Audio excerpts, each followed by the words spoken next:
Kali ini gue masih ditemenin sama Bang Renly dari channel MEA. Iya, Misteri Ekspedisi Misteri Amanah. Ekspedisi Amanah. Langsung aja kali ini kita mau bahas apa nih Bang Renly? Kali ini kita akan membahas tentang macam-macam siluman. Macam-macam siluman ya. Macam-macam siluman. Ada apa aja tuh Bang Renly? Jadi untuk teman-teman sebelumnya jangan lupa like, subscribe Ombre Channel, bantu up, bantu share dan kepo-kepoin video-video dari Ombre Channel ya teman-teman. Itu yang penting. Oke, itu penting banget. Oke, jadi kali ini kita akan coba di malam ini ya. Kita di malam Jumat ini kita akan coba membahas tentang macam-macam berbagai macam siluman. Oke teman-teman, jadi untuk hakikatnya siluman itu kan beda dengan arwah atau horim atau jasad itu beda. Jadi gini, Mas, jadi siluman biasanya itu ada karena satu, biasanya ada yang dari turun temurun atau misalnya tempat pesugihan atau tempat apa itu biasanya banyak yang mengandung siluman, seperti siluman kera, biasanya siluman kera, siluman ular, siluman buaya, siluman macan dan berbagai macam siluman kan. Jadi untuk pertama kita bahas tentang siluman yang lebih kita bahas siluman ular dulu ya. Kita siluman ular. Jadi kita bahas teman-teman tentang siluman ular. Ada yang mau tanya? Siluman ular. Asal mulanya bisa jadi siluman ular itu seperti apa? Siluman ular itu ibarat kata biasanya dia berdiam atau bermutasi itu di dalam gua, biasanya sering temui di dalam gua, sama biasanya di bantaran sungai. Bantaran sungai. Biasanya di bantaran. Paling sering menempati tempat-tempat itu. Iya. Ada juga di laut juga bisa. Karena di pernah dengar cerita Nyi Blorong. Iya, Nyi Blorong. Nah, Nyi Blorong itu dia utusan atau kaki tangan dari Nyi Roro Kidul. Nah, Nyi Blorong tersebut itu ditugaskan untuk menjaga di pinggir pantai selatan di daerah gua-gua kecil di daerah di pantai selatan seperti itu. Biasanya siluman ular itu identik dengan satu pesugihan. Biasanya identik dengan pesugihan, teman-teman. Jadi siluman ular itu biasanya hawanya itu dingin, hawanya dingin. Dan siluman ular itu biasanya satu sering meminta tumbal. Teman-teman. Sering meminta tumbal, sering ibarat kata kalau untuk Mas, kalau untuk kita berteman dengan siluman ular itu biasanya satu pasti untuk kekayaan, tapi dengan risiko apa? Tumbal. Biasanya untuk pesugihan. Iya, biasanya untuk pesugihan. Terus yang kedua siluman harimau atau macan. Jadi beda dengan siluman ular. Siluman harimau itu biasanya ada sejak dulu kala di zaman kerajaan, zaman masa-masa zaman kerajaan, seperti ya yang kita tahu kerajaan Siliwangi, Majapahit, kerajaan Demak gitu kan. Nah, itu udah lumrahnya biasanya para pemimpin dulu kala, ya kan, para petinggi raja atau pangeran waktu itu biasanya memilih Odin siluman harimau atau macan, karena siluman harimau itu biasanya untuk satu penjaga atau pelindung biasanya kayak misalnya mas kan berkata kosong nih, ya kan. Nah, bagaimana biar tuh mas ada pendamping atau ada pelindung. Nah, biasanya kebanyakan orang-orang biasa lebih memilih siluman macan atau hodam-hodam macan seperti itu, mas. Ya. Itu untuk pelindung. Dan sisi negatifnya dari siluman macan itu biasanya satu, itu mas yang harus diingat, orangnya jadi panasan, emosional gitu.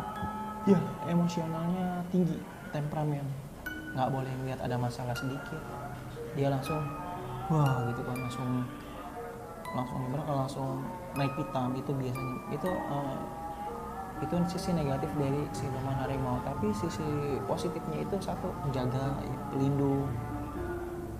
Jadi Dan kalau iya, misal si yang itu kan untuk diisi ya ke seseorang ya, jadi dia bisa punya kekuatan lebih gitu ya untuk menjaga dirinya gitu ya. ya seperti itu.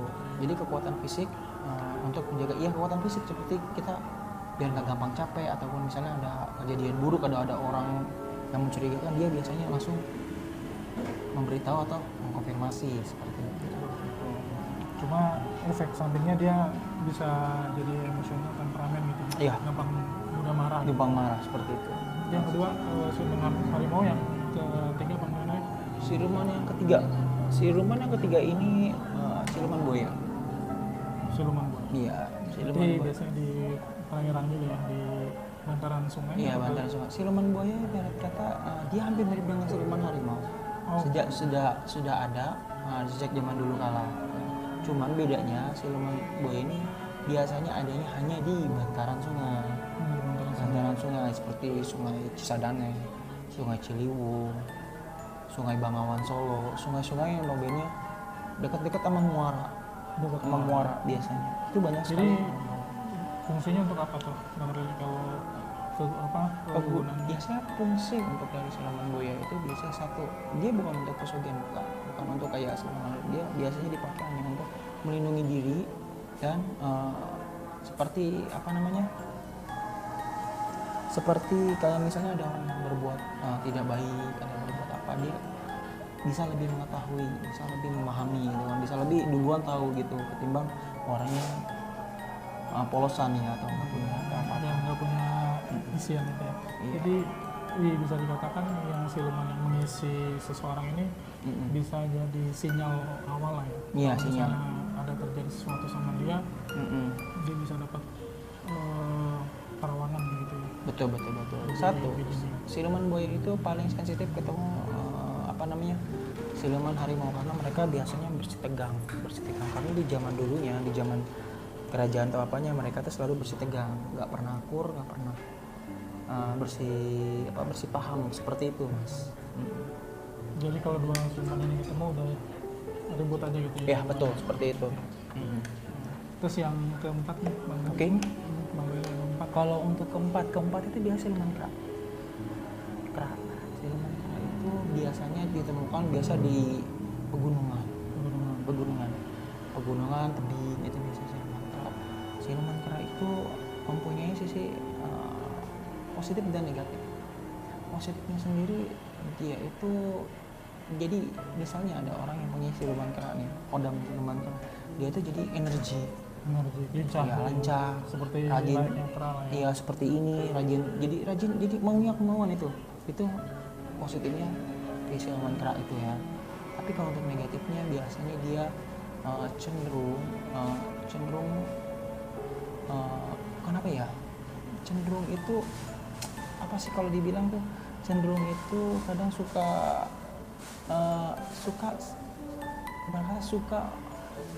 take down, atau suka menghasut, atau misalnya ada lawan, misalnya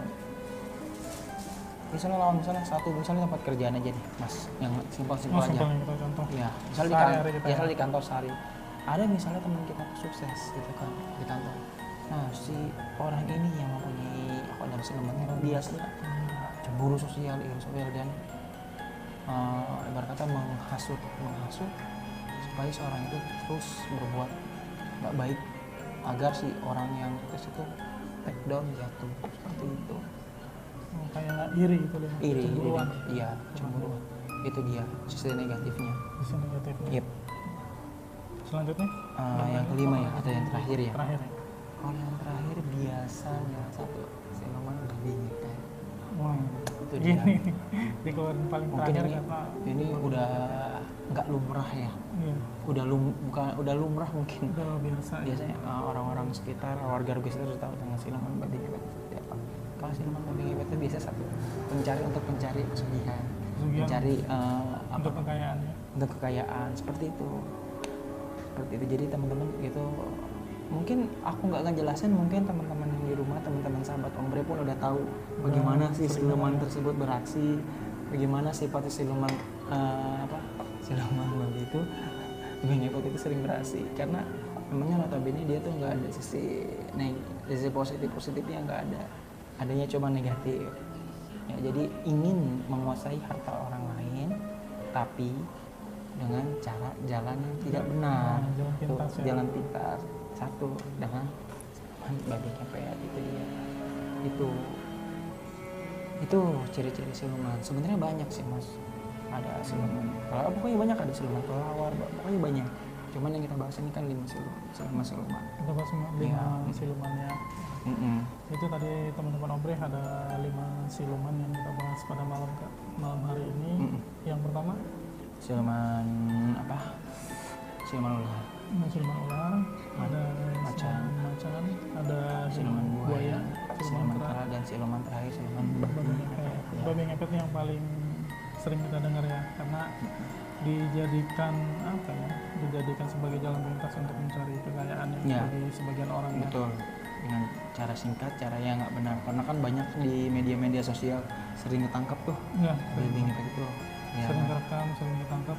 Iya betul. Babi ngepet gitu ya. Pokoknya buat teman-teman Ombre, kalau bisa sih jangan kita bersekutu dengan makhluk-makhluk seperti siluman, karena kita kan masih punya Allah, masih punya Tuhan kita. Kalau bisa kita bekerja harus dengan kerja keras kita, pantang menyerah, hingga kita bisa meraih kesuksesan tersebut. Jadi jangan sampai kita berpaling diri dari Tuhan atau dari Allah gitu kan, dari Allah Subhanahu Wa Taala, berpaling ke siluman-siluman tersebut. Dan kenapa? Tidak semuanya itu baik, tidak semuanya itu tanpa resiko. Pasti mempunyai risiko tersendiri. Pasti ada efek sampingnya jangka panjang ya. Jadi Bang Reni, kalau kita pakai pesugihan siluman-siluman itu ada efek atau mungkin ada kontraknya kan? Sekian tahun, terus apa yang harus diberikan? Itu bisa tumbal misalnya setahun sekali gitu, ada tumbal misalnya kerbau misalnya, atau kambing. Ada yang paling parah kan satu manusia. Iya, nyawa manusia itu sendiri. Makanya jangan deh, karena apa?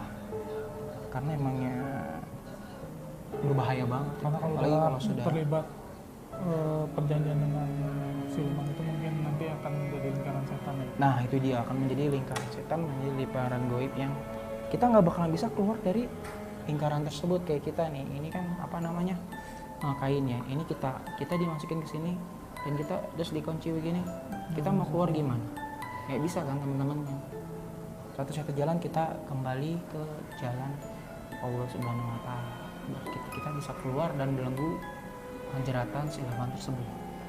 Begitu mas. Jadi jangan sekali coba-coba, karena nanti kalau udah kecemplung tuh kayaknya bakal susah untuk keluar ya. Susah. Jangan sekali bermain dengan hal seperti itu ya, karena hakikatnya hanya senang sesaat ya. Betul. Senang sesaat, tapi efeknya jangka panjang. Betul. Jangka panjang ini yang mungkin teman-teman harus pertimbangkan, karena adanya tumbal bisa ke nyawa, mungkin ke paling biasanya ke orang-orang terdekat ya. Ya betul, orang-orang terdekat, biasanya keluarga ya, bisa anak atau istri, keluarga atau saudara, famili. Nah itu nggak jauh seperti itu.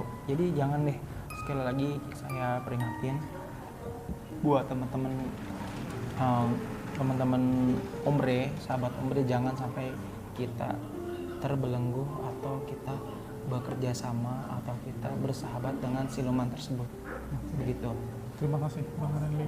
Iya. Pemaparannya dan pesan-pesannya. Oke, teman-teman Ombre, segitu dulu video kita pembahasan tentang siluman dari Bang Renly dari channel Misteri Ekspedisi Amanah. Jangan lupa mampir ke channel Misteri Ekspedisi Amanah teman-teman. Jangan lupa di subscribe, di like ya. Dan share ke teman-teman semua. Tonton terus channel Ombre. Jangan lupa di subscribe bagi yang belum, di share ke teman-teman semua. Betul. Terima kasih. Assalamualaikum warahmatullahi wabarakatuh.